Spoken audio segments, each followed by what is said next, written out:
फुव्वारा है या महादेव का शिवलिंग, मां श्रृंगार गौरी का स्थान है या फिर मस्जिद की दीवार? सवाल सिर्फ एक है कि मुगलिया मानसिकता की विरासत को छोड़ना है या ओढ़ना है। उसी को अल्लामा इकबाल ने कहा कि सारे जहां से अच्छा हिंदुस्तान हमारा, और उसने आगे ये भी तो कहा चीनो अरब हमारा, हिंदुस्तान हमारा, मुस्लिम है हम, वतन है सारा हमारा। आप संविधान को संविधान को नहीं मानते, नहीं मानेंगे आप लोग संविधान के दायरे से बाहर। ये जो बता रहे हैं साहब, इसीलिए तो नहीं सर्वे होने दे रहे हैं क्योंकि झूठ का प्रूफ नहीं होता है, सच का प्रूफ होता है। सत्यमेव सत्यमेव सत्यमेव, अगली ध्वनि थी महादेव महादेव महादेव, तो कहां रुक रहा? नमस्कार व्यूअर्स, मैं हूं अमीश देवगन और आप देख रहे हैं न्यूज 18 इंडिया पर आर पार का बेहद विशेष एडिशन। आपका स्वागत है आर पार के इस एडिशन में। संवाद में या विवाद में आपने अक्सर लोगों को यह कहते सुना होगा कि दूध का दूध और पानी का पानी कर लीजिए, लेकिन ज्ञानवापी के मुद्दे पर ऐसा क्या है कि एक पक्ष दूध का दूध और पानी का पानी होने से डर रहा है, घबरा रहा है।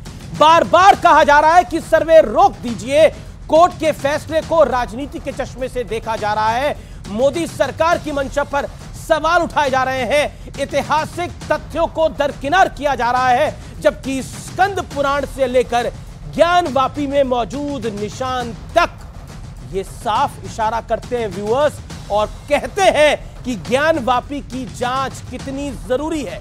फुव्वारा है या महादेव का शिवलिंग, मां श्रृंगार गौरी का स्थान है या फिर मस्जिद की दीवार? ये सच्चाई देश और दुनिया के सामने, आपके सामने आने में दिक्कत क्या है व्यूअर्स? लेकिन समाजवादी पार्टी के सांसद शफीकुर रहमान बर्क कह रहे हैं कि देश में जो हालात बन रहे हैं वो ठीक नहीं है। कांग्रेस के सांसद इमरान प्रताप गढ़ी कह रहे हैं कि सर्वे के पीछे बीजेपी की सियासत है। सवाल है कि क्या यह किसी सत्य पर पर्दा डालने का एक बड़ा प्रयास है? आज जनता जनार्दन के बीच, युवाओं के बीच इसी सवाल पर होगी देश की सबसे बड़ी बहस।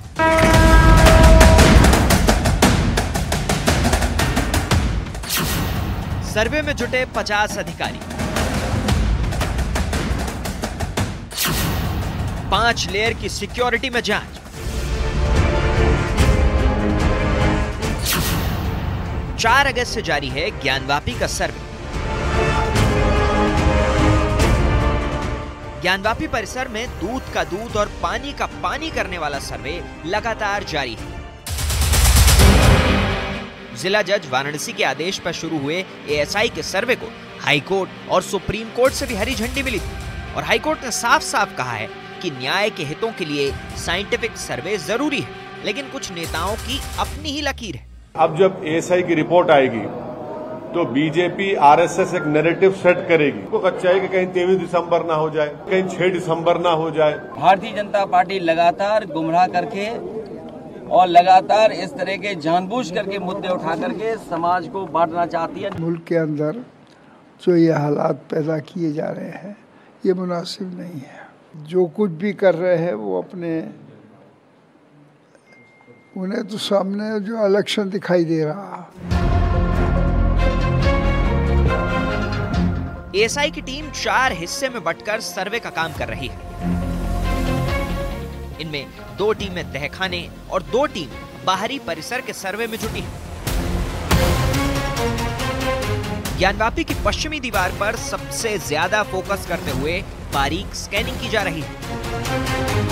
दावा है कि मां श्रृंगार गौरी का स्थान इसी पश्चिमी दीवार की तरफ है। ज्ञानवापी का जिक्र स्कंद पुराण से लेकर खुद औरंगजेब के दौर के दस्तावेजों में मौजूद है। ऐसे में बड़ा सवाल है कि आखिर क्यों कुछ लोग इस सर्वे पर हाय तौबा मचा रहे हैं।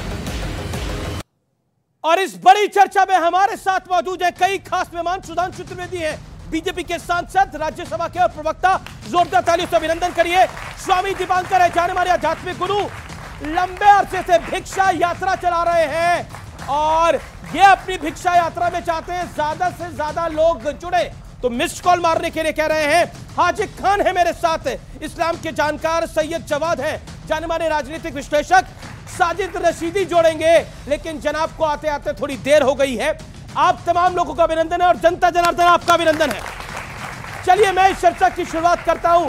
सुधांशु त्रिवेदी, आप ही के साथी हैं राज्यसभा में इमरान प्रतापगढ़ी, वो कहते हैं पॉलिटिकल साजिश है। देखिए, मैं इसको एक बहुत गंभीर विषय लेता हूं। पहले मैं बैकग्राउंड में बताना चाहता हूं कि श्री राम जन्मभूमि का विषय जब आया और दिसंबर 1949 में वहां मूर्तियां प्रकट हुई, तो शायद आप में से बहुत से लोगों को ना पता हो, कहते हैं राम जन्मभूमि टाइटल सूट था, जमीन का विवाद। उसमें मुस्लिम पक्ष 1961 दिसंबर तक पक्षकार ही नहीं था। उसने जाके तब मुकदमा दायर किया जब 12 साल की अवधि पूरे होने में 11 दिन रह गए थे, क्योंकि 12 साल तक अगर आप किसी जमीन के विवाद पे दावा न करें तो आपका दावा अपने आप खारिज हो जाता है। क्यों? के मोहम्मद साहब ने, जो आर्कियोलॉजिकल सर्वे ऑफ इंडिया के पूर्व ज्वाइंट डायरेक्टर रहे हैं, उन्होंने अपनी किताब में लिखा कि मुस्लिम समाज में बाय एंड लार्ज ये विचार बन रहा था कि हमें इसे मुद्दा नहीं बनाना चाहिए, राम मंदिर को छोड़ देना चाहिए। मगर उस समय के तमाम जो आज के सेकुलर ब्रिगेड, लेफ्टिस्ट और इन सब ने आकर उनके दिमागों को भरा और मुकदमे को करवाया और आग लगवाई।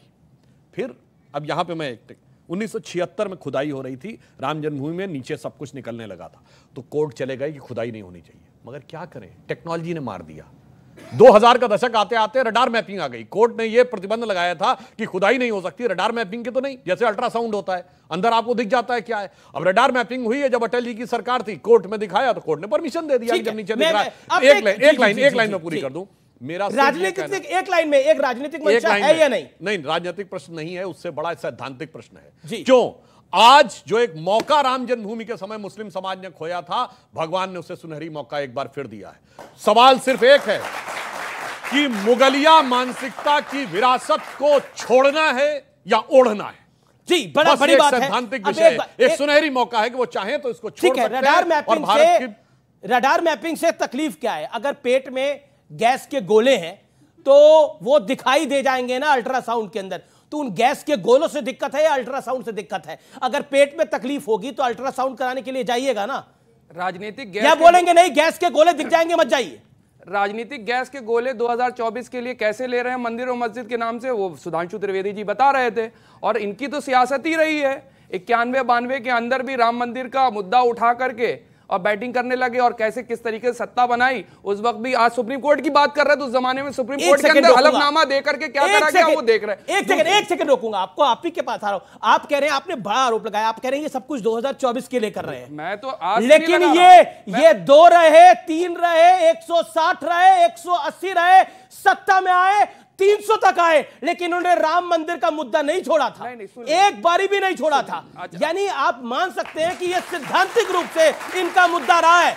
इन्होंने सरकारें गंवा दी, कल्याण सिंह की सरकार चली गई, लेकिन उन्होंने राम मंदिर का मुद्दा नहीं छोड़ा। अटल बिहारी वाजपेयी 13 दिन का प्रधानमंत्री, गिर गए, उन्होंने राम मंदिर का मुद्दा नहीं छोड़ा। 13 महीने की सरकार गिर गई, इन्होंने राम मंदिर का मुद्दा नहीं छोड़ा। तो सोच के देखिए, आप कह रहे हैं ये 24 के लिए कर रहे हैं, लेकिन ये तो 2 से 300 तक पहुंच गए। तो अभी और जो लोग 400 पे थे वो कहां पहुंच गए? लीजिए, अब तो आपने जो हमने आरोप लगाए तो उनको सिद्ध भी कर दिया आपने। ये तो एक्सेप्ट कर रहे हैं कि हम मंदिर और मस्जिद, हिंदू और मुसलमान की राजनीति करते हैं। ठीक है, इससे बड़ा और क्या संकेत? मूल मुद्दों की राजनीति भारतीय जनता पार्टी इस वक्त नहीं कर पाएगी। इंडिया का गठबंधन हुआ, उसके ऊपर आपत्ति, राहुल गांधी की यात्रा होगी, उस पर आपत्ति। अब लॉर्ड घूम करके, अभी आपको पता होगा, साल भर से टीवी डिबेट के ऊपर भारतीय जनता पार्टी ने अपने प्रवक्ता देना बंद कर दिए और संवैधानिक पोस्ट पर बैठे हुए एक मुख्यमंत्री, जबकि मामला कोर्ट के अंदर चल रहा है, सब जुडिस है, आ करके फैसले पैसे बयानबाजी करने लगेंगे। तो साफ पता चल रहा है हिंदू मुसलमान मस्जिद मंदिर की राजनीति क्यों करी जा रही। और आपको हिंदी पट्टी के अंदर, सुन लीजिए, हिंदी पट्टी के अंदर मध्य प्रदेश, राजस्थान, छत्तीसगढ़, इनमें चुनाव होने वाला और 2024 का चुनाव ध्रुवीकरण के ऊपर ही खेलेंगे। अब तो फ्रंट फुट पे आकर के बैटिंग करने लगे। अब क्या छुपा हुआ पर्दा? योगी आदित्यनाथ ने जो बात बोली, मुख्यमंत्री उत्तर प्रदेश, उस बयान के क्या मायने हैं? और मैंने जिस बात के साथ इस डिबेट को ओपन करा था, आपकी पॉलिटिकल मंशा है, ये सिद्धांतिक रूप से कांग्रेस, सपा और तमाम लिबरल व्यवस्था सवाल उठा रही है। श्री राम जन्मभूमि का विषय चुनावी तो छोड़िए, राजनीतिक विषय भी नहीं है। चाहे भगवान शंकर का विषय, ये भारत की आत्मा से जुड़ा हुआ विषय है। अरे जब हम 2 सीटों वाली पार्टी थे, जिंदगी में नहीं सोचा था कभी सत्ता आएगी, तब भी उसके साथ खड़े थे, 303 सीटों के साथ भी उसके साथ। एक बात इनसे कहना चाहूंगा, अभी इनके मुंह से निकला कि गोले फेंक रहे हैं मंदिर और मस्जिद के नाम पे। मैं विनम्रता से कहना चाहता हूं मान्यवर, गोले मंदिर और मस्जिद में नहीं चलते, जहां मस्जिद बनाम मस्जिद में गोले चलते हैं, बम भी फटते हैं। अब पाकिस्तान में, अफगानिस्तान में, सीरिया में, लीबिया में, इराक में, जहां कोई मंदिर नहीं बचा है, वहां भी मणिपुर में बम के धमाके, मणिपुर में क्या हो रहा है सर? अरे सर, अब मणिपुर के ऊपर आप जवाब और नहीं आपको देते। बताएं, मणिपुर में भी आप ही की सरकार है सर। अभी तो इस पे बात चल। और सुनिए, सर्वे से जानते हैं क्यों डर लगता है? देखिए क्या हो गया, टेक्नोलॉजी जैसे बढ़ती चली जा रही है, घबराहट भी बढ़ती जा रही है। जैसे आप याद करिए, हिंदू धर्म की हर वैज्ञानिकता सिद्ध होती जा रही है। पहले कहते सरस्वती नदी नहीं है, फिर क्या हुआ, नासा की पिक्चर में दिखी ना 86 में, राम सेतु नहीं है, वो भी नासा के सैटेलाइट में दिखा था 87 में, रेडार मैपिंग में दिखी थी। डर जानते क्या है?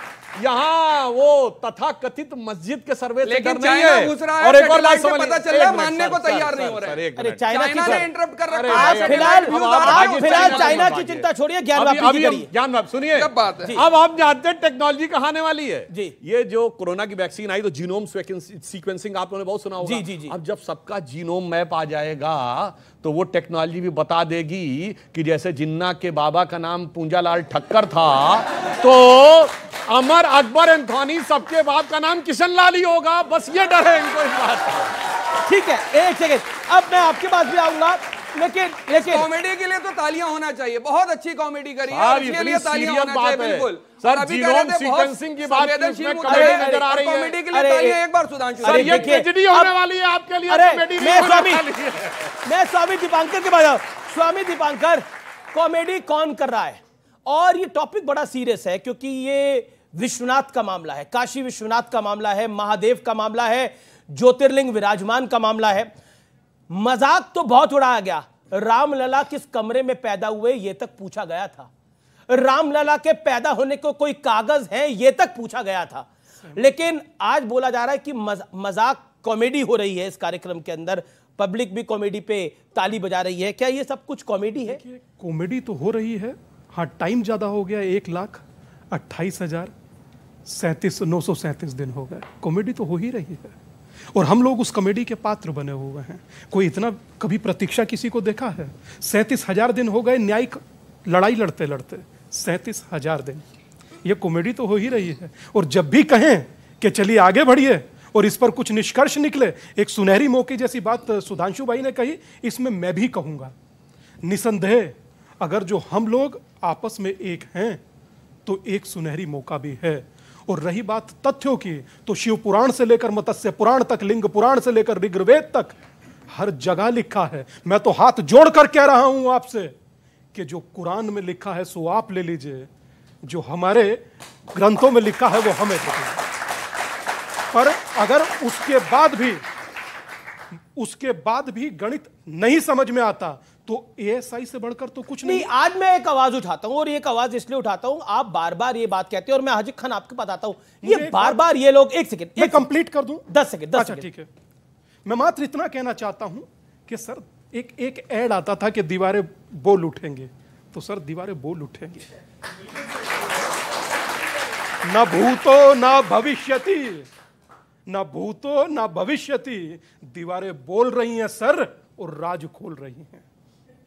आप भले ही रोकिए, आपने पहले भी राम मंदिर में लटकाया, भटकाया और अटकाया, मगर यहां एक बात बहुत वाजे कर दूं कि शिव हमारे शीश हैं और राम हमारे प्राण और कृष्ण हमारी प्रज्ञा है। भाई साहब जी जी, कोई समझौता इस पर नहीं। ये एक तरफ का पक्ष बार बार बोलता है आपने फलानी मंदिर तोड़ा और वहां पर मस्जिद बना दी, फलाना मंदिर तोड़ा वहां मस्जिद बना दी, अभी बात हो रही है मथुरा तक आ रही है। आप लोग भी एक लिस्ट दीजिए कि जब मराठाओं का राज था तो कौन कौन सी मस्जिद तोड़ के मंदिर बनाया गया, ये लिस्ट दीजिए, इनको भी तो पता चले कि आपके साथ क्या क्या हुआ है। क्यों नहीं बताते आप बार बार कहते हैं हमारे पास भी एक लिस्ट है, आज उस लिस्ट को उजागर कर दीजिए। ये कार्यक्रम बहुत बड़ा है, जनता जनार्दन भी सुन रही है, लाखों करोड़ों व्यूअर सुन रहे हैं, वाजे कर दीजिए जनता को कि आपके पास भी एक लिस्ट है और मुंह बंद करिए स्वामी दीपांकर और सुधांशु त्रिवेदी का कि हमारे पास भी एक बड़ी लिस्ट है। बताइए कौन कौन से हैं। अमित जी, सबसे पहले आपको यह बताना चाहूंगा कि इतिहास के जब तथ्य देखे जाते हैं और इतिहास को टटोला जाता है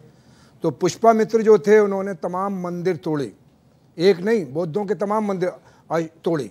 और उदाहरण बताइए कहां लिखा है? कहाँ लिखा है? उदाहरण अभी बोल ले अपनी बात को। आप उदाहरण तो आप नहीं दे पाएंगे कि 1949 में मूर्ति रखी गई, कैसे रखी गई? फजर की नमाज, इशा की नमाज हुई, फजर की नमाज से पहले उसमें मूर्ति रख दी गई 1949 में। 450 साल फजर की नमाज तो करते हुए हजरत अली का सर काट दिया गया था। हजरत अली पर मत जाइए, आप भागने लग रहे, कूदने लगे। भारतीय जनता पार्टी की सियासत हिंदू और मुसलमानों की लाशों के ढेर पर चढ़ के है, हिंदू और मंदिर के नाम पर है। इन्होंने पिछले 1992 से लेकर आज तक सुप्रीम कोर्ट की इन्होंने अवहेलना की। कल्याण सिंह ने सुप्रीम कोर्ट में हलफनामा लगाया और 6 दिसंबर को, और इसी बाबरी मस्जिद के ऊपर कल्याण सिंह को 1 दिन की सजा हुई, ये दुनिया ने देखा। रही बात यह कि तथ्यों के AISI जो है उसको सुप्रीम कोर्ट ने नहीं माना, उसमें जो फैसला किया उसमें सुप्रीम कोर्ट ने बाबरी मस्जिद के मामले में नहीं माना। हम ये कहते हैं कि लड़ाई हिंदुस्तान में हिंदू मुसलमान की नहीं है, अंजुमन इत्तेहाद कमेटी मस्जिद की और शरंगार गौरी में जो पूजा करने वाली हमारी बहनें उनके बीच में। लेकिन कि भारतीय जनता पार्टी सियासत करती है इस पे। रावणों की बस्ती में राम बेसहारा है, मंदिर और मस्जिद से रिश्ता कितना प्यारा है। मुश्किलें जब आई हैं दोनों को पुकारा है, राम भी हमारा रहीम भी हमारा। हिंदुस्तान के मुसलमान जो है 99% हिंदू से कन्वर्टेड मुसलमान है। एक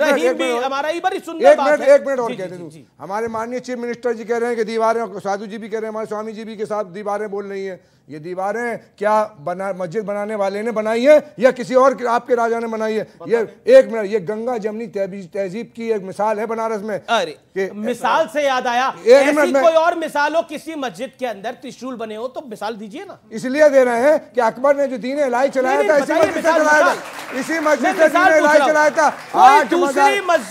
कोई दूसरी मस्जिद बताइए जिसके अंदर त्रिशूल बने हो और हिंदू चिन्ह हो। सुशांतु जी बताएं कि कौन सी जो है राजा ने मंदिर बनाया था उससे पहले। अच्छा ठीक है, सुधांशु जी ने सवाल पूछा, बताइए कौन से राजा का है? 40 सेकंड सुधांशु त्रिवेदी। देखिए, पहली बात जो इन्होंने कहा कि अकबर की बात कही दीन इलाही को, तो इस्लाम से खारिज कर दिया गया था भाई। उसने तो अपने को खुद को एक प्रकार से पैगंबर घोषित कर दिया था। अरे वहां से मुझे समझ में नहीं आता है कि आप किसकी बात कर रहे हैं।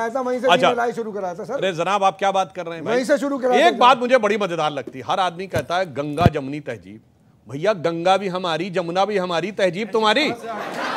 अरे मैं तो तब मानू जब कोई कहता दजला फरात की तहजीब जो इराक में पाई जाती है। अरे हम कहते हैं अगर कोई कहता वांगो सिटी की तहजीब जो चाइना में पाई जाती है। हमने कहा, आपने कहा। कोई कहता डैन्यूब और नीस्टर की तहजीब जो यूरोप में पाई जाती है। साहब गंगा जमुनी तहजीब वही है जहां गंगा को माता कहने वाले और जमुना को माता कहने वाले रहते हैं। मैं जवाब दूंगा सर।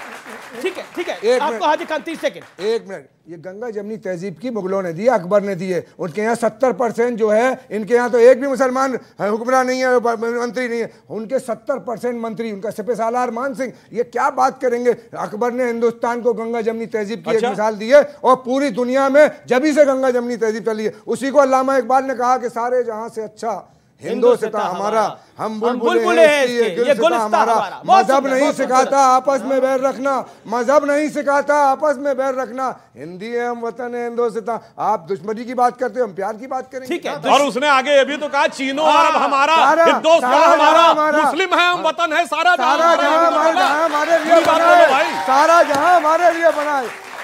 स्वामी दीवानकर और आगे ये भी बोला हो जाए इशारा अगर शाह खुरासन का सिजदा न करूं हिंद की नापाक जमी पे। पूरा बोला करो भाई। तुम भी अगर एक मिनट, तुम भी अगर अपनी बात के पाबंद नहीं हो तो हम भी अपनी बात के पाबंद नहीं है। ये अर्जो समा बात है पाबंद हमारी, हम अर्जो समा बात के पाबंद नहीं। जब तक एक अल्लाह कहने वाला रहेगा ये निजाम चलेगा। जिस दिन हम नहीं रहेंगे तोड़ दिया जाएगा ये निजाम। क्या बात करते हो?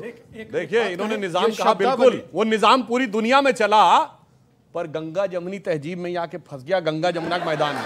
सुनिए, अल्ताफ हुसैन हाली की कविता है, शेर कि वो दीने हिजाजी का बेबाक बेड़ा, निशा जिसका अक्साए आलम में पहुंचा, न दीना में अटका न मंजिम में टटका, मुहाजिर हुआ कोई इंसान न जिसका। और सुनिए कि ये पै सिपर जिसने सातों समंदर, वो डूबा दहाने में गंगा क्या। जी ठीक है, स्वामी दीपांकर और वो दोनों अपनी अपनी जगह ढूंढ रहे हैं। स्वामी दीपांकर नहीं, मैं बिल्कुल कोई जगह नहीं दादा, एकदम हमें पता है कि हम लोग तटस्थ हैं, इसलिए तटस्थ हैं, एकदम तटस्थ हैं और मस्त हैं। एक बहुत छोटी सी बात कहना चाह रहा था, कोई एक मस्जिद दादा भी बताएं और जब्बार साहब भी बताएं जिसमें देवनागरी और संस्कृत लिखी हो। बता देंगे, आप क्या बात कर रहे हैं? और अगर सुनिए दादा, अगर बताया क्या कह रहे हैं? अब एक सेकंड रुक जाइए, अगर अनाउंसमेंट है, सुनिए दादा किसी एक मस्जिद में देवनागरी में लिखा गया राघव संस्कृत, अगर जो संस्कृत में लिखी मंत्र की ऋचाएं अगर बताएं कि दूसरी मस्जिदों में डिबेट छोड़कर अभी चला जाओ। गिना दीजिए। डिबेट जो है ये आस्था की बुनियाद पे ले गए चला करके। नहीं, आप बताइए, फैक्ट पे बात रखिए। रुक जाइए, ये फैक्ट की बात रखिए। सुनिए, इसमें कोई 1947 के बाद देश आजाद हुआ, हमें भारत मुल्क मिला, उसके बाद हमें संविधान मिला।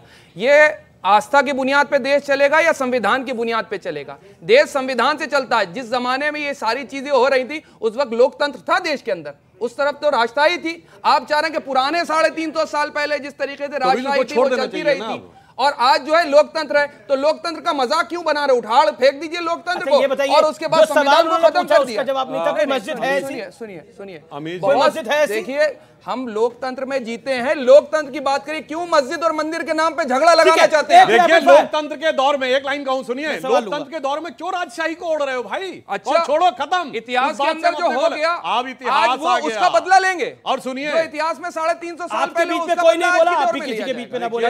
मैं निवेदन कर रहा हूं, सब अपनी अपनी बात को रखिए। 30 सेकंड का वक्त है। आपने कहा कि योगी जी ने unfair, you made your point. देखिए, 30 सेकंड सुधांशु, जो उन्होंने कहा योगी जी ने कि त्रिशूल अंदर है, तो ये तो एक हकीकत है ना।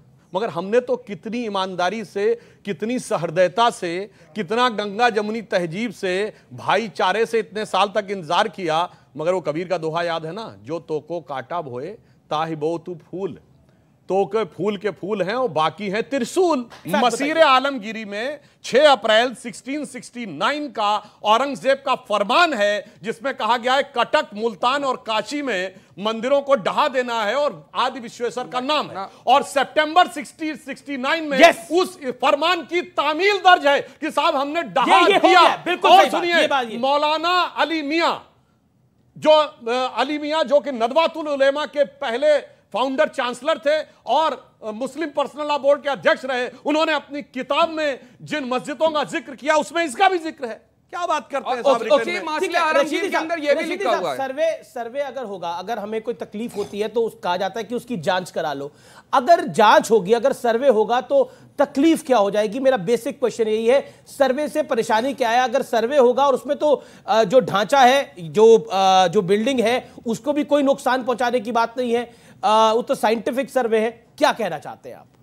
अभी सुधांशु भाई को सुना मैंने, इतना बड़ा झूठ बोला इन्होंने सबके सामने, जो कहीं किताबों में नहीं मिलता। क्या इन्होंने कहा कि 1669 में वो मस्जिद बनी, हालांकि 1658 में, सुनिए, 1658 में औरंगजेब ने उसकी तामीर नौ कराई, मस्जिद दोबारा बनाई। मस्जिद थी और लड़ी अकबर के टाइम से वहां। नहीं, वो तो कुतुबुद्दीन ऐबक के जमाने में तोड़ी जाती है, ये मत बोलिए सर, फिर तो पूरा बोलिए ना। 1658 कुतुबुद्दीन ऐबक के जमाने में भी तोड़ने का उल्लेख, केवल ये मत बोलिए। अब इससे अंदाजा ये होता है कि यहाँ तारीख को गलत बयान किया जा रहा है। चलिए, गलत बोला हो तो चुनौती से अपनी बात वापस ले लूंगा। अगर मसीर आलमगीरी में नहीं लिखा है, ये तो मसीर आलमगीरी में नहीं लिखा है, इतना बड़ा झूठ मत बोलिए। सारे के सारे डॉक्यूमेंट 58 लिखा है। अगर मासिर आलमगीरी में आप कहीं लिखा हुआ दिखा दो, जो आप कहो सजा के लिए मैं तैयार हूं, दिखाओ कहां है? पर मसीर आलमगीरी में तो लिखा हुआ है। अरे लिखा हुआ है भाई, आप दिखाओ पेज में लिखा है, आप कहो तामील कौन से पेज में लिखा है? चलो डिस्ट्रक्शन आप दिखाओ कौन से पेज में लिखा है? मैंने कोट किया, कौन से पेज में लिखा भाई साहब? ये निकाल के एक सेकंड, ये व्यूअर है। मैं कह रहा हूं स्कंद पुराण में लिखा गया है कि योष्ट भूमि महादेव पुराणे परिपठिते तस्य शाम्भुमयी मूर्ति ज्ञान ज्ञानवापिका। ये प्रॉपर स्कंद पुराण में लिखा गया है। आप इस पे क्या कहना चाहेंगे? जो आपके किसी पवित्र आपके सुनिए, क्या बात कर रहे हैं बीच में? आपके पवित्र किसी ग्रंथ में ज्ञान वापित छोड़िए, ज्ञान का एक शब्द कोई लिखा हो तो बताइए। अच्छा ठीक है, अब बैठिए भैया, बैठिए। स्कंद पुराण में कहीं लिखा हुआ दिखा दो ज्ञानवापी मस्जिद नहीं है वहां, लिखा हुआ दिखा दो आप मुझे। चलो, ज्ञान और वापी शब्द आप दिखा दो, कहीं ज्ञान और वापी दिखा दो। वहां मस्जिद नहीं है, स्कंद पुराण में लिखा हुआ दिखा दो। ये कोई बात हुई? अरे स्कंद पुराण में मंदिरों का जिक्र आएगा, बिल्कुल आएगा, लेकिन मस्जिद का तो इनकार नहीं है वहां, कि मस्जिद है ही नहीं। ये कौन सी बात होगी? एक सेकंड, आपने बोला कि ये मसारा आलमगीरी में नहीं लिखा हुआ है, मसीर आलमगीरी के मसीर आलमगीरी में नहीं लिखा गया। औरंगजेब ने ऑर्डर क्या दिया था? औरंगजेब ने जो औरंगजेब का राज था उसमें उसने 9 अप्रैल 1669 नोट करिए तारीख, भाई तो और मैं एक second 9 April 1669 orders given to demolish the temple, and 2nd September 1669 news of demolition of Kashi Vishwanath was given।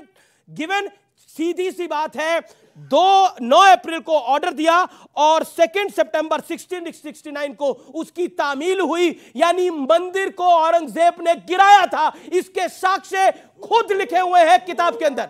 सब गलत है सर, सब गलत है, सब गलत है। मैं बता रहा हूं, एक मिनट, किताबें गलत, इतिहास गलत, सब गलत। जांच करवा लो भाई, जांच करवा लो, पता लग जाएगा। बड़ा इंपॉर्टेंट है, एक सेकंड, ये कह रहे हैं कि औरंगजेब ने ये गिराया था। अगर ये नहीं गिराया था तो बड़ी अच्छी बात है, फिर तो जांच हो जानी चाहिए, फिर तो जांच हो जानी चाहिए कि हुआ, गिरा था या नहीं गिरा था। चलो विवाद हो जाता है कि आदमी को बीमारी क्या है या मौत कैसे हुई, तो क्या रिजल्ट होता है? पोस्टमार्टम ना करवाओ। क्यों डर रहे हो भाई? जांच करने से गिरा दो, अंदर करवाओ सर्वे, वो भी नहीं करना है। डरता वो है जिसको पता होता है भेद खुद जाएगा। इसलिए आपने 92 में मस्जिद गिराई, ये भी गिरा दो। कौन मना कर रहा है? 92 में मस्जिद का चलिए, उसमें 1949 में पूजा हो रही थी, मस्जिद का जो हो सकता था, मस्जिद की बुतखाना था। बोलो 22-23 दिसंबर 1949 की रात में वहां पे वो हो रही थी। क्या बात कर रहे हैं? मस्जिद था कि मंदिर था? बोलो भाई, तो रामलला की पूजा कैसे हो रही थी वहां? तुम्हारी हिस्ट्री है, तुम्हारी हिस्ट्री है मस्जिद गिराने की। अच्छा सुनिए, ए भैया, सीरिया में मस्जिद कौन गिरा रहा है? या अफगानिस्तान में मस्जिद कौन धमाके कर रहा है? लीबिया में कौन कर रहा है? पाकिस्तान में कौन कर रहा है? कश्मीर में कौन कर रहा है? चरारा शरीफ किसने जलाई? चरारा शरीफ किसने जलाई? ये तो हिंदुस्तान में जलाई गई। हिंदुस्तान है, अरे हिंदुस्तान में चरारा शरीफ आपके लोगों ने जलाई। क्या बात कर रहे हैं भाई? हिंदुस्तान में जलाई गई चरारा शरीफ की मस्जिद। क्या बात चले जाते हैं? अफगानिस्तान में चले जाते। अच्छा ठीक है, अरे भैया हिंदुस्तान, चलो हिंदुस्तान, चरारे शरीफ की दरगाह किसने जलाई? कट्टरपंथी मुस्लिमों ने जलाई। बोलो हिंदुस्तान में। शांत देखिए, मैं इतिहास चरारे शरीफ हिंदुस्तान में जवाब दो भाई। चरारे शरीफ हिंदुस्तान में था। मेरा निवेदन है आप दोनों मेरे माजिद मेहमान हैं, मैं कहता हूं कि शांत रहे। आगे सोचते चिल्ला के झूठ बोल के काम चल जाएगा। आप दिखाइए मसरी आलमगिरी का, अगर नहीं होगा चैलेंज मसरी आलमगिरी में है। नहीं, all audio sound, PCR all audio sound. एक सेकंड, देखिए मुझे शो रोकना पड़ जाएगा जिस तरह से आप लोग कर रहे हैं। मेरा निवेदन है, एक तो मसरी आलमगिरी में है, इसमें कोई दो राय नहीं है। ये बात सत्य है और सत्य के तथ्यों को कोई झुटला नहीं सकता। मसरे आलमगिरी में लिखा हुआ है। आप किसी को अपनी मसरे आलमगिरी लिखनी है तो आज से शुरुआत करिए, ठीक है? अब मैं फैक्ट दोबारा इस विषय पर आते हैं क्योंकि ये विषय बहुत इंपॉर्टेंट है, क्योंकि सर्वे एएसआई का सर्वे हो रहा है। मैं एक सवाल पूछना चाहता हूं, अगर सारी बातें सही है, अगर सब कुछ सही है और जो रशीदी साहब कह रहे हैं कि वहां पर कुछ था ही नहीं, तो मुझे ये समझ में नहीं आता। आप मतलब सनातन धर्म को मानते हैं, सनातन धर्म में विश्वास रखते हैं। श्रृंगार गौरी की पूजा हो रही थी 1993 तक डेली, और आज भी साल में एक बार मस्जिद की दीवार पर मां श्रृंगार गौरी की पूजा होती है। ये कैसे हो रहा है? या तो आप अपने धर्म का पालन नहीं कर रहे या ये नहीं कर रहे। कोई तो नहीं कर रहा। जब आप इतना बड़ा झूठ बोल रहे हो यार, सैकड़ों फुट दूर पे है वो जगह जहां मां श्रृंगार गौरी की पूजा होती है। मस्जिद की दीवार बता रहे हो, इतना बड़ा झूठ बोल रहे हो यार। व्यास जी जाकर के 93 तक पूजा करते थे। क्या बात कर रहे हैं? एक पुरानी मस्जिद की दीवार पे गुरुजी, पुरानी कहावत है ना, खाता ना भाई जो गुरुजी मस्जिद की दीवार पे होती है क्या? आपके दादा बोल रहे थे ना, उन्होंने बोला बोल रहे थे, हम बोल रहे थे। नहीं, उन्होंने उसी की दीवार पे पूजा हो रही थी भाई, उसी की चौखट पे पूजा हो रही है। क्या बात कर रहे हैं आप? लेकिन मैं उसी बात पे आता हूं, मैं फिर उस बात पे आता हूं। 1993 में मुलायम सिंह यादव की सरकार थी। वर्बल ऑर्डर के थ्रू इस पर रोक लगी थी। पूजा पे, डेली की पूजा पे वर्बल ऑर्डर के थ्रू रोक लगी थी। और अभी हाल ही में कोर्ट के अंदर ये यूपी की सरकार ने बात कही है कि कोई ऑफिशियल ऑर्डर नहीं है। 1993 तक डेली पूजा होती थी श्रृंगार गौरी मां की वहां पर, और आज साल में एक बार होती है। और कैसे होती है? वर्बल ऑर्डर के ऊपर, कोई ऑफिशियल ऑर्डर नहीं है। That's the whole point. दादा जब राम मंदिर की भी बात थी ना जी, तो 6 महीने लग जाते थे वस्त्र परिवर्तित करने में। तुलसी का पत्ता पहुंचते पहुंचते बासा होता था। तो सियासत का सनातन के साथ कैसा व्यवहार रहा है ये बताने की कोई जरूरत नहीं है। व्यास जी भी जिन्होंने केस लड़ा उन्होंने भी बताया, वहां पर मिले थे अभी जब काशी गए तो उन्होंने बताया इस बात को। बोले कि 93 तक जो अब लोग केस लड़ रहे हैं, 93 तक हम लोग पूजा करते थे महाराज जी। और कहीं कोई तकलीफ नहीं थी, अचानक से उठाकर हमको बाहर फेंका गया। अच्छा, एक चीज मैं आप सबसे कहना चाहता हूं, आप सब लोग चीजों को समझते हैं, आप सब लोग पढ़ते भी हैं और हाँ गूगल भी आप लोग करते हैं कि मैकविल कर भूवैज्ञानिक थे, सिर्फ काशी को मापने आए थे, अविमुक्त क्षेत्र को जब मापा दाएं बाएं से तो माप नहीं पाए, तो उस समय ये तथ्य हैं। एक प्रोफेसर राणा थे बीएचयू के, उन्होंने कहा कि ज्ञानवापी को केंद्र में रखकर मापिए, तब माप पाइएगा। जी जी, आर पार में रुकेंगे एक ब्रेक के लिए, लेकिन ब्रेक के बाद भी चर्चा जारी है। आप देख रहे हैं न्यूज़ 18 इंडिया पर आर पार। सुधांशु भाई ने ये जो पेज नंबर बताए हैं ना, इत्मीनान से बोलिए, बिल्कुल सारे टोटल गलत हैं। गंभीर बात किया करिए, हवा में मत बोला करिए। मैंने कोड़ा मसीरे आलमगिरी ट्रांसलेटेड बाय जदुनान सरकार विद पेज नंबर। अब झूठ झूठ झूठ।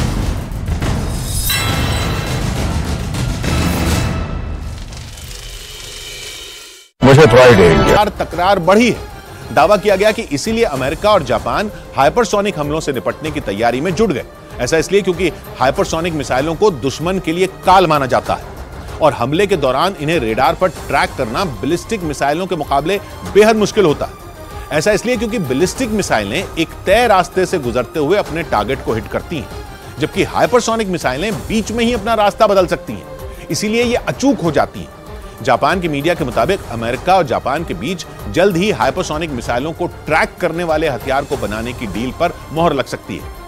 उधर कनाडा के मिसिसॉगा शहर में पाकिस्तान के लोगों की मारपीट का एक वीडियो सोशल मीडिया पर वायरल हो गया। इस बात की जानकारी नहीं मिल सकी कि एक दिन पहले वहां दो गुटों के बीच किस वजह से झगड़ा हुआ, लेकिन इस मारपीट से वहां अफरा तफरी मच गई।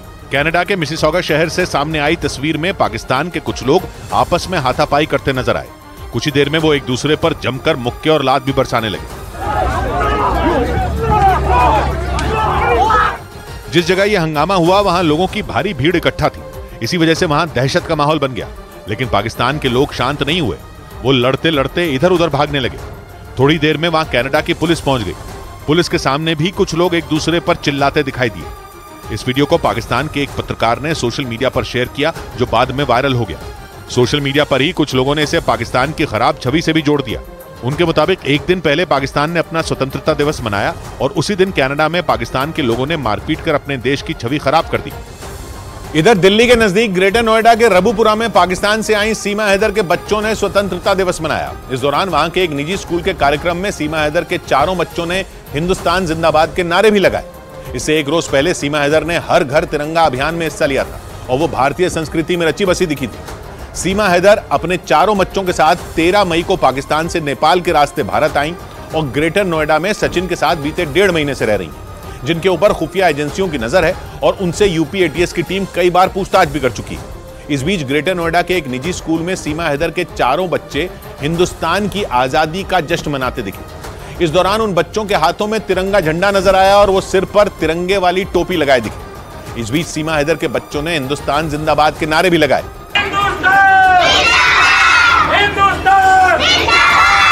सीमा हैदर के भारत आने के बाद ऐसा पहली बार रहा जब सीमा हैदर के बच्चे किसी निजी स्कूल में दिखे। वहीं उनके स्कूल में एडमिशन को लेकर सचिन के पिता नेत्रपाल ने बताया कि उन्हें यूपी एटीएस से क्लीन चिट मिलने का इंतजार है। वहीं पाकिस्तान से भारत आई सीमा हैदर ने एक वीडियो जारी कर सबको स्वतंत्रता दिवस की बधाई भी दी और उन्होंने अपनी बात जय श्री राम कहकर शुरू की। इस वीडियो में सीमा हैदर ने सिर पर तिरंगे के रंग का दुपट्टा भी ओढ़ रखा था और उनके बगल में सचिन मीना बैठे नजर आए और इस वीडियो की शुरुआत में ही सीमा हैदर जय श्री राम कहती नजर आई और आजादी के जश्न में सराबोर दिखी। 15 अगस्त का दिन है, बहुत बड़ा दिन है, तो मैं बहुत खुश हूँ। हम मन से मना भी रहे हैं बच्चों और परिवार के साथ। वीडियो में सीमा हैदर ने बताया कि वो अपने बच्चों के साथ लाल किले जाकर प्रधानमंत्री का भाषण सुनना चाहती थीं, लेकिन उनके ऊपर जांच चल रही है, इसलिए वो वहां नहीं जा पाई। हिंदुस्तान जिंदाबाद था, हिंदुस्तान जिंदाबाद है और हिंदुस्तान जिंदाबाद रहेगा। पाकिस्तान से नेपाल के रास्ते भारत आई सीमा हैदर को बिना वीजा के भारत में आने के बाद गिरफ्तार भी किया गया था, जिसके बाद से ही वो खुफिया विभाग के रडार पर हैं और उनसे कई बार पूछताछ भी हो चुकी है।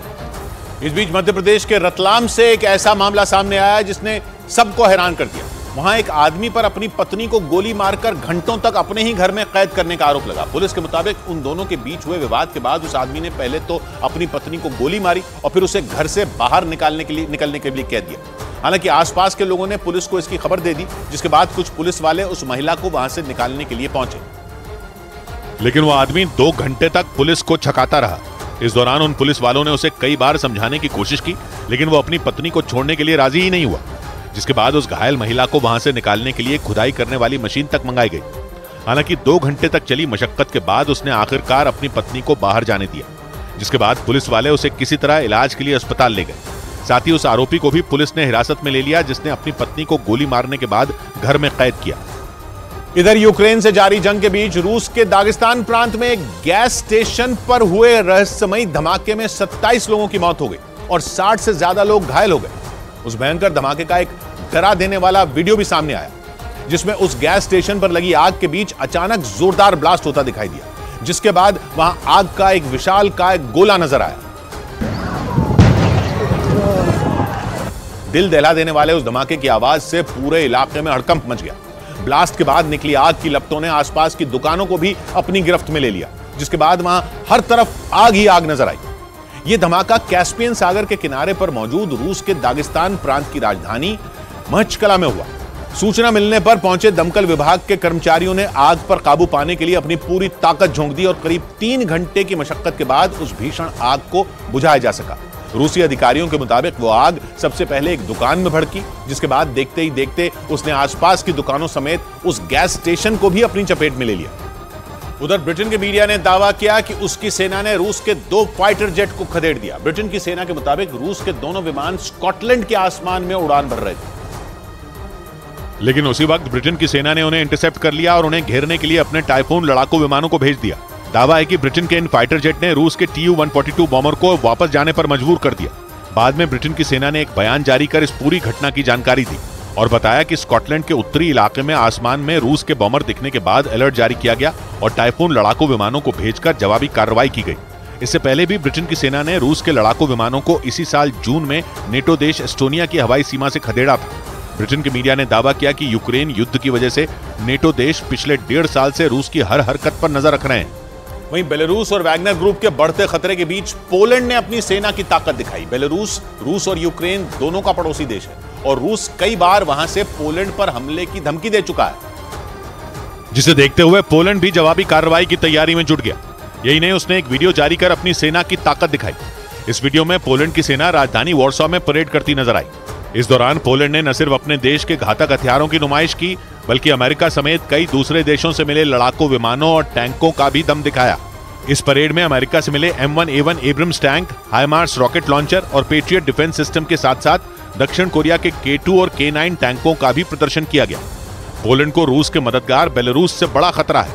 इसके अलावा उसे पुतिन के प्राइवेट आर्मी वैगनर ग्रुप के लड़ाकू से भी कड़ी चुनौती मिल रही है, जिसके बाद से ही नेटो का ये सदस्य देश अपनी सुरक्षा बढ़ाने में जुटा है। उधर अफगानिस्तान में तालिबान शासन के 2 साल पूरे होने के मौके पर जश्न मनाया गया।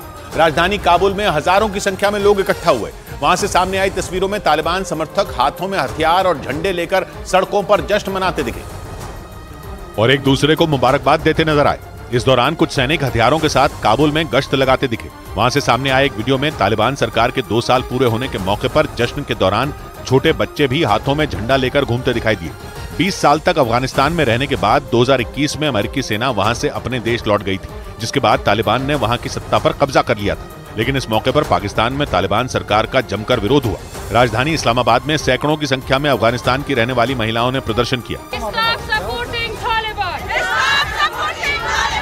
हाथों में ब्लैक डे ऑफ अफगानिस्तान लिखे पोस्टर लेकर महिलाओं ने नारेबाजी की। प्रदर्शनकारियों ने आरोप लगाया कि अफगानिस्तान में तालिबान के सत्ता में आने के बाद से महिलाओं पर अत्याचार बढ़ा है। दक्षिण अमेरिकी देश कोलंबिया के जंगलों में लगी आग से वहां दहशत फैल गई।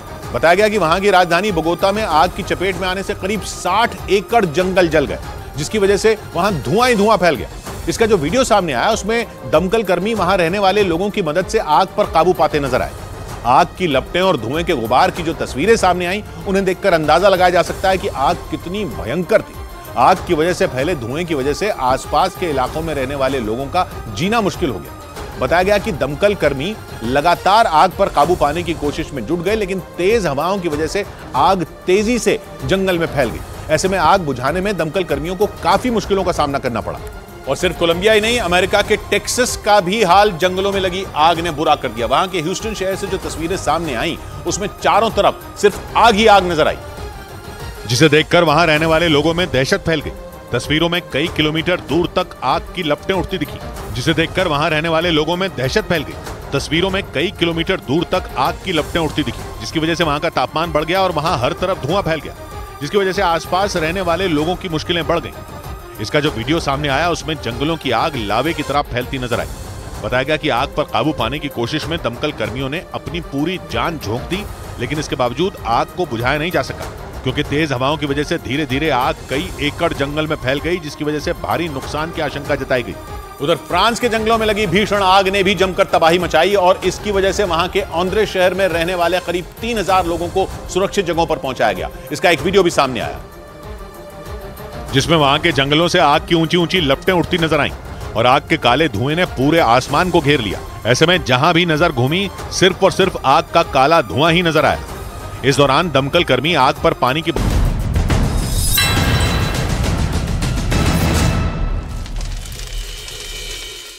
वेलकम बैक व्यूअर्स, आप देख रहे हैं न्यूज 18 इंडिया पर आर पार का विशेष एडिशन।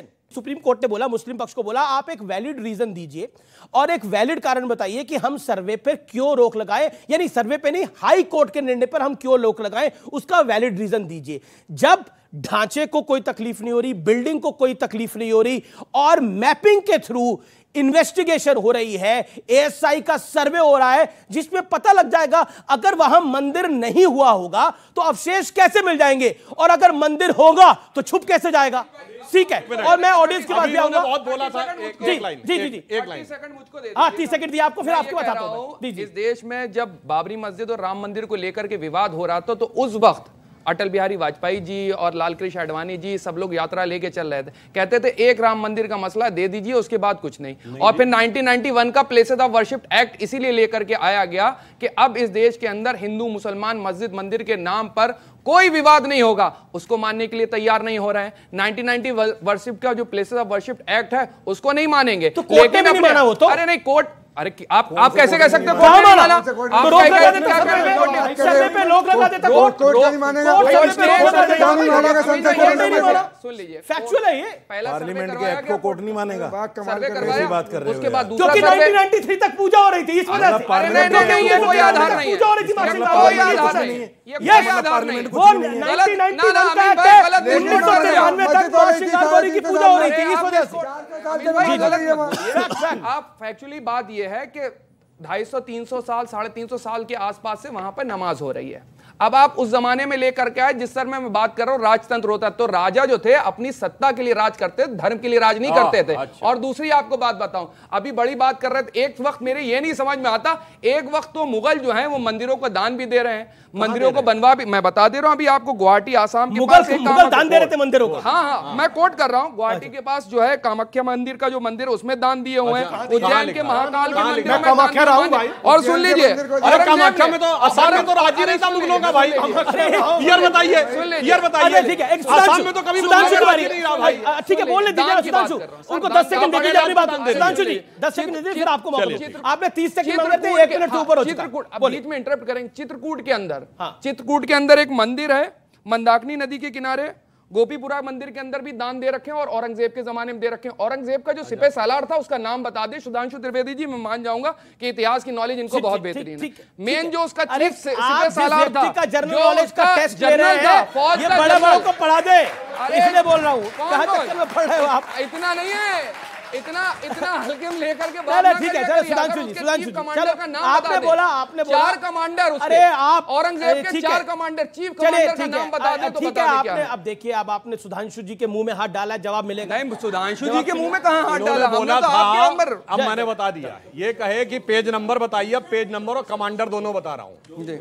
उसके 2 कमांडर को 6 अप्रैल 1669 मोहम्मद साची और मुसद्दत खान, इन दोनों को कहा गया डिमोलिश होना है। जो लिखा हुआ मसीरे आलमगीरी, ट्रांसलेशन बाय जदुनाथ सरकार, पेज नंबर 81। अब सुनो आगे, मई 1669, आगे सुनो, मई 1669 उन्होंने कहा कि फौज भेज दी गई, पेज नंबर 84। अब आइए, 2 सितंबर 1669 उसने आके कहा हुक्म की तामीर हो गई, मंदिर ढहा दिया गया, पेज नंबर 88। और सुनो, 1670 में कहा गया कि उन मूर्तियों को लाकर मस्जिद की सीढ़ियों पर लगा दिया जाए, पेज नंबर 95-96। आगे से ऐसे हवा में देखे गंभीर बात किया करिए, हवा में मत बोला करिए। मैंने कोड़ा मसीर आलमगिरी ट्रांसलेटेड बाय जदुनान सरकार विद पेज नंबर। अब झूठ झूठ झूठ कुछ भी बोलने लगते हैं। चीफ कमांडर का नाम नहीं बताया, हद होती है। अच्छा वो जो मैसेज आया उन्होंने पूरी किताब बता दी, उन्होंने पूरी किताब बता दी। आज घर जाके पढ़िएगा, आज घर जाके पढ़िएगा। अरे सुन लीजिए, औरंगजेब के रशीदी साहब की बारी है। अनफेयर कर रहे हैं, अनफेयर है ये, अनफेयर नहीं मानेंगे। सुधांशु भाई ने ये जो पेज नंबर बताए हैं ना, इत्मीनान से बोलिए, बिल्कुल सारे टोटल गलत हैं।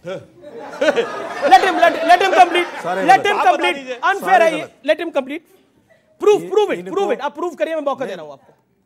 अब झूठ का कोई प्रूफ होता है?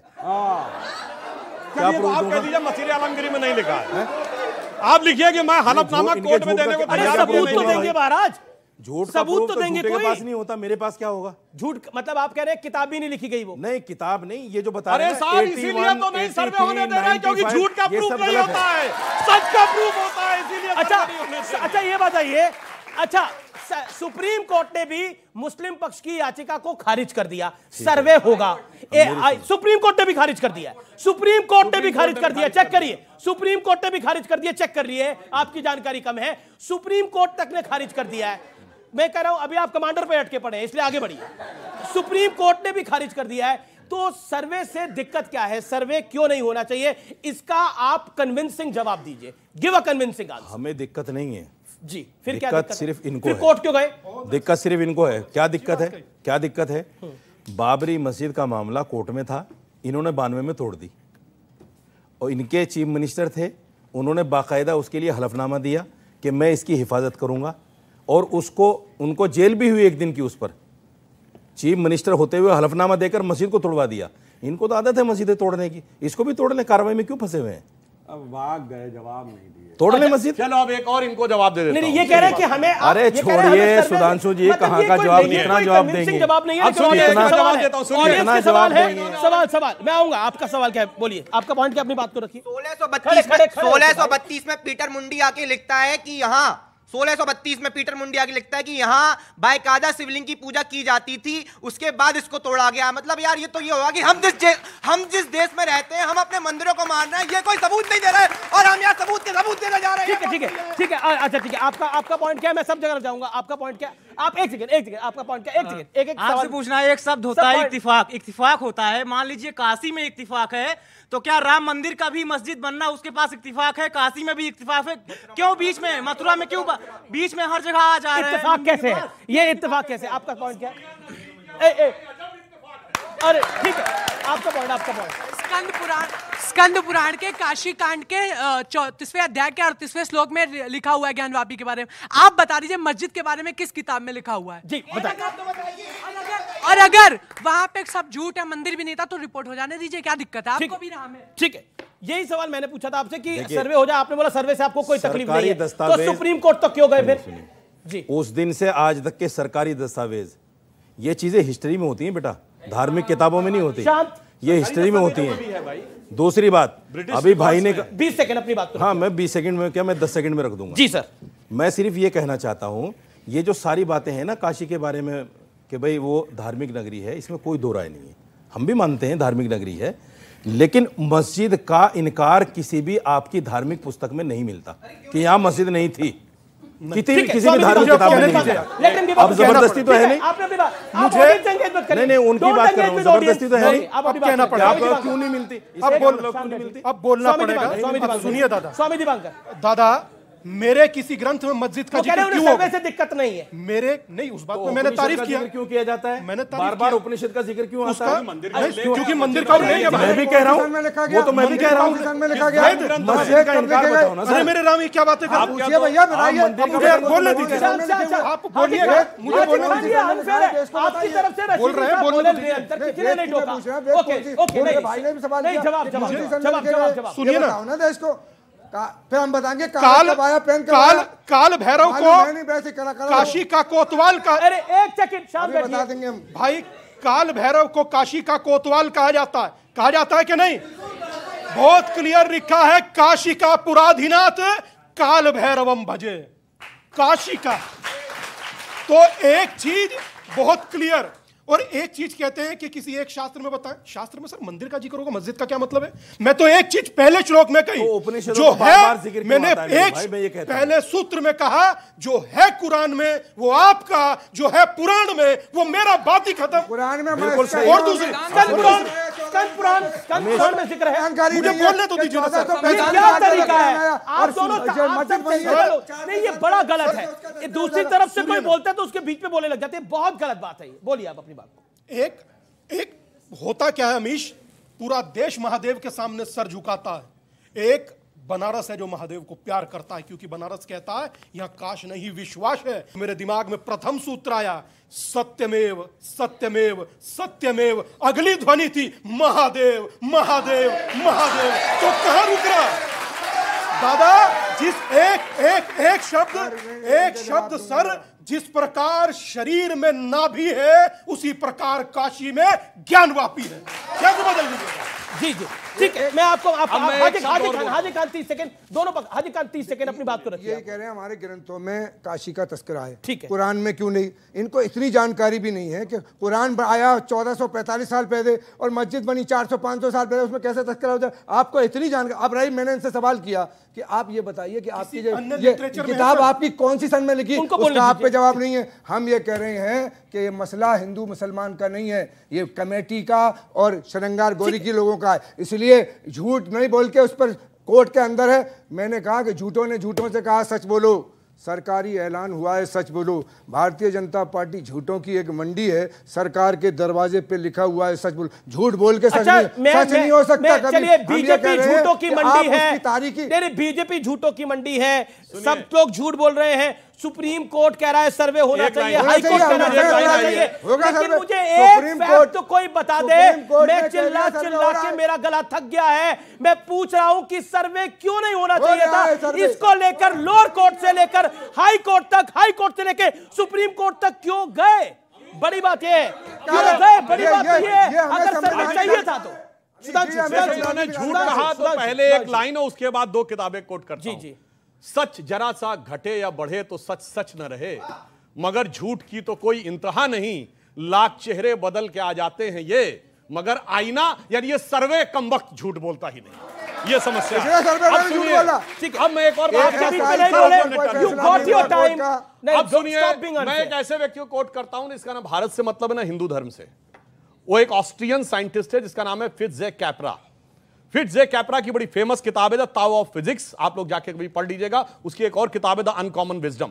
थ्योरेटिकल फिजिक्स के बहुत बड़े लोगों में से एक है, और दुनिया में अभी तक साइंस की जो सबसे बड़ी खोज अभी तक 21वीं सदी में हुई है, सर्न लेबोरेटरी में 4 अप्रैल 2012 को जो हिग्स बोसॉन खोजा गया, जिसको गॉड पार्टिकल कहते हैं, उसकी लॉबी में नृत्य करते हुए भगवान शिव की नटराज के रूप में मूर्ति लगी है। और सुनिए, फिट्जे कैपरा लिखता है कि now the science has come to the conclusion that the perpetual creation and destruction of universe is like the cosmic dance of Shiva. अब बताइए, मैं विनम्रता से पूछता हूं, किसी दूसरे धर्म में बताइए कि उस धर्म को न मानने वाले व्यक्ति ने उस धर्म के भगवान के लिए यह शब्द बोला हो, और वो भी साइंटिफिक किताब में बोला। एक लाइन। अब जो इन्होंने कहा था औरंगजेब के बारे में, तो मैं सिर्फ एक कोट कर रहा हूं। छत्रपति शिवाजी महाराज के दरबार में लिखी गई कविराज भूषण द्वारा लिखी पुस्तक शिवाजी बावनी का एक छंद बोल रहा हूं, बहुत सोच समझ के इनको उसको निगेट करना होगा। उन्होंने कुंभकर्ण के बारे में शिवाजी के दरबार में लिखा गया है, कुंभकर्ण असुर अवतारी औरंगजेब, काशी और प्रयाग में दुहाई फेरी रब की, तोड़े देव देवालय शहर मोहल्ले के रे, लाखों मुसलमान की ये माला तोड़ी सब की, और काशी करबला होती, मथुरा मदीना होती, शिवाजी ना होते तो सुन्नत होती सब की। अब बहुत सोच समझ के बोलिएगा इसके बारे में अगर गलत कहे। ठीक है, एक मैं आता हूं सैयद जवाद के बाद। सैयद जवाद, महत्वपूर्ण बात यह है, ज्ञानवापी, ज्ञानवापी एक संस्कृत का शब्द है जिसका अर्थ है ज्ञान का कुआं। अगर आपके पास कोई फैक्चुअल डिटेल है तो आप इस मंच, इस माध्यम के साथ शेयर करिए। और आप कह रहे हैं कि सर्वे होने में कोई तकलीफ नहीं थी, तो फिर लोअर कोर्ट से सुप्रीम कोर्ट तक, सर्वोच्च न्यायालय तक, वैसे तो सर्वे को रुकाने का आए थे वहां तो कुआं होता ही नहीं था भाई। सुन लीजिए जी, देखिए, हम आजाद भारत के अंदर 30 सेकंड आपके, हम आजाद भारत के अंदर संविधान को मानते हैं। जो संविधान ने तो एएसआई का सर्वे संविधान के विरुद्ध हो रहा है क्या? अरे पूरी बात, एएसआई का सर्वे संविधान के विरुद्ध हो रहा है, सुप्रीम कोर्ट हाई कोर्ट संविधान के विरुद्ध है। क्या बात कर रहे हैं? अरे आप मेरा संविधानिक हक क्यों छीनने जा रहे हैं? क्या संविधान की दुहाई दे रहे हैं? क्या संविधानिक हक क्यों छीनना चाह रहे हैं? मंदिर संविधान के दायरे से बाहर बना है क्या? बार-बार संविधान संविधान संविधान, कहां है संविधान? आप मुझे बताइए संविधान को, संविधान को नहीं मानते हैं? संविधान नहीं मानेंगे आप लोग, संविधान के दायरे से बाहर है? संविधान से चिढ़े 52 साल तक कितने नागपुर के कार्यालय में तिरंगा झंडा नहीं फहराया? 52 साल तिरंगे की बात है क्या? बात ये है सुप्रीम कोर्ट संविधान के दायरे से बाहर है क्या? जानता हूं संविधान से चिढ़ हो सकती है, अगर किसी के संविधान के दायरे से बाहर है क्या? अपनी लड़ाई लड़ रहा है तो क्या आपत्ति है आपको? सुप्रीम कोर्ट संविधान के दायरे से बाहर है क्या? सुप्रीम कोर्ट से हम लड़ रहे हैं, हम हाई कोर्ट सुप्रीम कोर्ट संविधान के, हम इस देश के संविधान के ऊपर यकीन करते हैं, और जो लोग नहीं करते हैं सर्वोच्च न्यायालय, हम भारत में संविधान को मानते हैं, तो भारत में कौन संविधान नहीं मानता? एक सेकंड, भारत में कोई रिलीजियस कानून नहीं है, भारत में सब संविधान को मानते हैं, मैं मानता हूं, आप मानते हैं। एक सेकंड, रामलला का मंदिर संविधान के दायरे से बाहर बना है क्या? सुप्रीम कोर्ट के आदेश पे बना है। एएसआई का सर्वे संविधान के दायरे से बाहर हो रहा है क्या? सुप्रीम कोर्ट के आदेश के बाद हो रहा है, हाई कोर्ट के आदेश के बाद हो रहा है। फिर संविधान संविधान संविधान संविधान की माला जप कर, माला आप तब जपते हैं सच कड़वा है, सच कड़वा है। हाँ बताइए, हाँ कड़वा सच बताइए। भारतीय जनता पार्टी उस वक्त इख्तियार में थी और एफिडेविट लगाकर कल्याण सिंह ने कहा था स्ट्रक्चर को हाथ नहीं लगाया जाए, माना था किसी ने सुप्रीम कोर्ट को? उस वक्त कैसे शहीद कर दी गई मस्जिद, और जजमेंट के अंदर माना गया कि मस्जिद ढहाना एक क्रिमिनल ऑफेंस था। कितने लोगों को आपने सजा दी आज तक? यहाँ पर आकर के सुप्रीम कोर्ट की दुआएं देंगे आप? संविधान के साथ सुप्रीम कोर्ट का नाम लेते हैं ये लोग। 30 सेकंड, लास्ट 30 सेकंड। बिल्कुल, कल्याण सिंह जी ने उसको ऑन किया था और उसके लिए सजा भी सही थी, वो एक दिन के लिए जेल भी गए थे, मगर उसके बाद कांग्रेस के प्रधानमंत्री के रूप में नरसिम्हा राव ने और मुख्यमंत्री के रूप में मुलायम सिंह ने कहा था तथा कथित बाबरी मस्जिद हम दोबारा तामील करेंगे। सेकुलर देश में कोई मस्जिद तामील कर सकता है? वो भी सरकार है। दूसरी बात, इस्लाम के एक मिनट सर, आपके बीच में कोई नहीं बोला सर, आपने 30 सेकंड नैतिकता 30 सेकंड में अभी एक्सपोज कर दूंगा। 30 सेकंड में नैतिकता, अरे मस्जिद के लिए भी जमीन दी गई थी 5 एकड़। कितना बनाए कहानी बना रहे भाई, बनाइए। अरे सर अच्छा, बहुत अच्छा। यहाँ पर तो सरकार एक सेकंड क्रेडिट लेगी राम मंदिर, अयोध्या एक मंदिर का क्रेडिट लेगी भारतीय जनता पार्टी, ठीक है, उसके ऊपर राजनीति करेगी।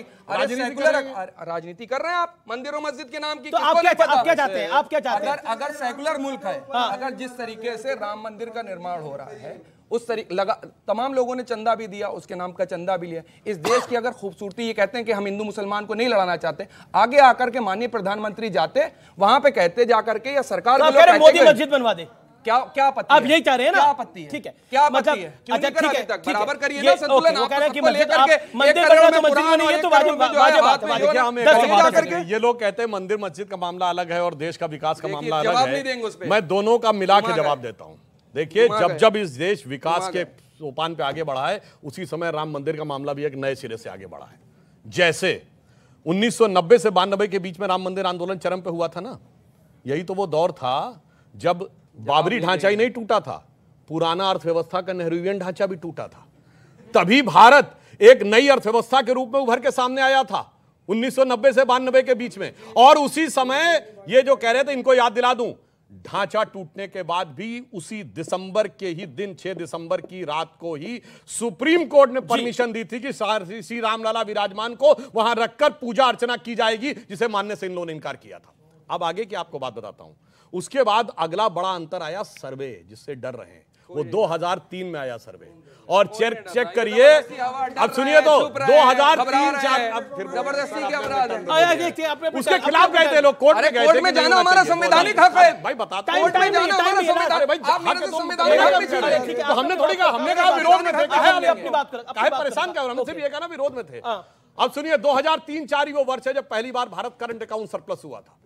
2003-4 में ही हम पहली बार एक क्वार्टर के लिए चाइना को पीछे छोड़े थे। अब देखिए, जब दोबारा सर्वे होने का आया, जाके चेक करिए, चाइना की ग्रोथ रेट नीचे और भारत की ग्रोथ रेट ऊपर जा रही है। कब? काशी विश्वनाथ के सर्वे में। अरे भैया, समझ ही नहीं पा रहे हो, क्योंकि सुनिए, भावनाएं नहीं है, वो मंदिर कोई इमारत नहीं है और तारीख कोई तारीख नहीं है, ये भगवान है। तात राम नहीं नर भूपाला, भुवनेश्वर कालहु कर काला। और एक और बात कहूं, अगर किसी को मेरी बात पे शक है, कोई कहे मैं धार्मिक बात कह रहा हूं, तो मैं बताना चाहता हूं, 9 नवंबर 1989 जिस दिन राम जन्मभूमि का शिलान्यास हुआ, उस दिन जाके देखिए देवोत्थानी एकादशी थी। पहली कार सेवा 30 अक्टूबर 1990, उस दिन देवोत्थानी एकादशी थी। और जिस दिन जजमेंट आया 9 नवंबर 2019, 8 और 9 नवंबर को भी देवोत्थानी एकादशी थी। अब मानिए तो संयोग और मानिए तो देवों का संदेश। जी बहुत बहुत शुक्रिया इस कार्यक्रम में आप तमाम लोगों का जुड़ने के लिए, अपनी राय देने के लिए। ऑडियंस आपका बहुत बहुत शुक्रिया, आप तमाम मेहमानों का बहुत बहुत शुक्रिया। लेकिन एकता बनी रहनी चाहिए, लेकिन संविधान सम्मत काम भी होना चाहिए। बहुत बहुत शुक्रिया, नमस्कार।